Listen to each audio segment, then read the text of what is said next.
You die. You expect fire or light or nothing. Instead, two constables in old robes walk you down a gray road to a counter. Behind it, a clerk, a brush, and an enormous ledger. He finds your name, checks the date, and frowns. Wait here, there's a queue.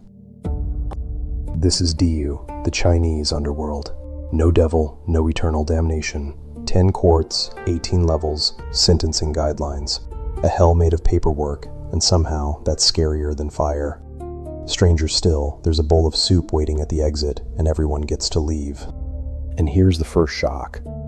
Everyone goes through Diyu. Saints, sinners, your grandmother. It's not damnation, it's processing. The system took centuries to build. Buddhism brought courts of karma from India. Taoism added celestial officials, and Chinese folk religion contributed the most Chinese idea of all. If the empire runs on administration, why would death be any different? The org chart. 10 courts, 10 kings, each with his own jurisdiction. Court 1, intake and preliminary review. Courts 2 through 9, specialized punishment. Court 10, exit and rebirth. The famous one is King Yama, Yen Long Wang, presiding over Court 5. Middle management technically. And you? Your file's already moving. Court 1 stamped it while you read the org chart. This is how Song Dynasty painters saw it 800 years ago. A king at his desk, scrolls stacked, clerks reporting, and below the desk, the sentenced being led away. A working office. The horror is in how ordinary it looks. Collection is handled by specialists. 2 constables, one in white, one in black, arrive at the moment of death with a warrant. Escort duty belongs to a pair you don't argue with, a guard with the head of an ox and one with the face of a horse. Nobody resists. It's not that kind of arrest. At the center of it all, the ledger of life and death. Every name, every allotted lifespan, written before you were born, maintained by judges with brushes. Your death wasn't a tragedy, it was a deadline. The courts below specialize. Gossips and slanderers, the tongue is dealt with. Cheats who rigged scales, crushed under weight. There's a mountain of knives, a cauldron, a lake of ice. 18 levels, each mapped to a specific sin. Not rage, not chaos. Tariffs. But here is what separates Diyu from every hell you grew up with. Every sentence ends. You serve the term, move to the next court, and eventually, you get out. A hell with release dates. Arguably more humane than some prison systems above ground. Hell even published its own rulebook.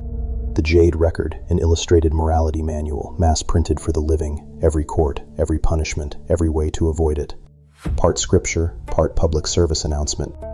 Does the system have flaws? Ask Emperor Taizong. Summoned to the underworld court while still alive, the story goes, he faced Judge Cui, a clerk who had served him on Earth. The judge opened the ledger, saw the emperor's remaining years, and quietly added 2 brushstrokes to the number. The emperor woke up with 20 extra years. Even in hell, it helps to know a guy. The Monkey King went further. Swung Wukong, stormed Diyu, grabbed the ledger of life and death, found his own name, and crossed it out. He didn't defeat death, he deleted his file. The bureaucracy had no procedure for that. He walked out, immortal.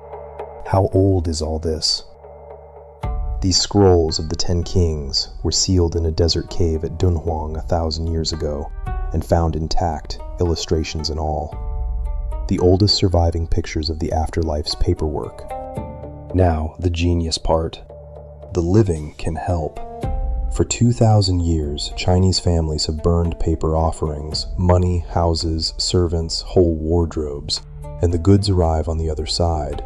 Not symbolism, logistics. A care package for someone doing time. The currency is real. You can buy it today. Hell banknotes. As the story goes, the English word arrived with missionaries, and locals just adopted it as the name of the place. Note the denominations. Millions. Billions. The afterlife, it turns out, has inflation. Severe. Once a year, the accounting pauses. In the 7th lunar month, the gates of Diyu open, and the dead walk out on leave. The ghost month. Food is set out on sidewalks, shows are performed with the front row left empty. Not for effect, those seats are taken. And hell has an earthly capital. Fengdu, on the Yangtze, a temple complex of the underworld, growing on this hill for nearly 2,000 years. Statues of the courts, the bridge, the kings. You can buy a ticket. People do. Daily. But the most important figure in Diyu isn't a king. At the very end, past the last court, at the Bridge of Helplessness, stands an old woman with a cauldron. Meng.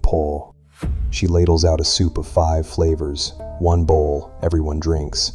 And everything, every name, every face, every debt is forgotten.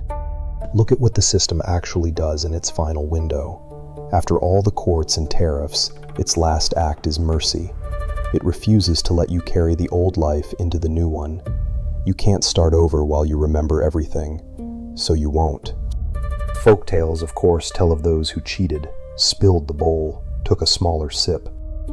Some say that's what a child's déjà vu is, a dream in a language you never learned, a leak in the paperwork. And one figure walks the opposite direction. Dizang, the bodhisattva who entered hell voluntarily, staff in hand, and made a vow that still stands. Until hell is empty, I will not become a Buddha. The longest, most patient rescue mission in any religion on earth. Here he is at Dunhuang, painted over 1,000 years ago. Calm face, monk's robes, standing in the middle of the courts like a public defender who never goes home. This system was China's most successful export you've never thought about. Korea's 10 kings, you'll recognize them if you caught our episode on Korean ghosts, came from here. Japan's King Enma, same king, local branch. 1 underworld administration, offices across all of East Asia. So why is a bureaucratic hell scarier than a burning one? Because you've never stood in a lake of fire, but you have stood in a queue that doesn't move, before a clerk who doesn't look up, holding papers that might be wrong. Diyu isn't fantasy, it's Monday, forever. But it's also fairer than the hell you grew up with. Every sin has a tariff, every sentence has an end. Nobody burns forever on a technicality. A civilization that ran on administration built an afterlife with due process, because to them, that was divine order. And it's all still running. Every spring at Meng, families sweep the graves. Every ghost month, fires bloom on sidewalks from Bangkok to Vancouver. They burn paper phones now, paper cars, paper Wi-Fi routers. The dead get upgrades. One honest note, Diyu is a blend. Buddhist courts, Taoist officials, village memory, and it varies by region, temple, and century. 10 courts, 18 levels, both, neither. That's not sloppiness. That's what a religion looks like when nobody's in charge of it. Maybe that's the quiet genius of Diyu. It takes the most frightening thing humans build, the machine that doesn't see you, the queue, the file, the stamp, and puts mercy at the end of it. You serve your term, you reach the bridge, an old woman hands you a bowl.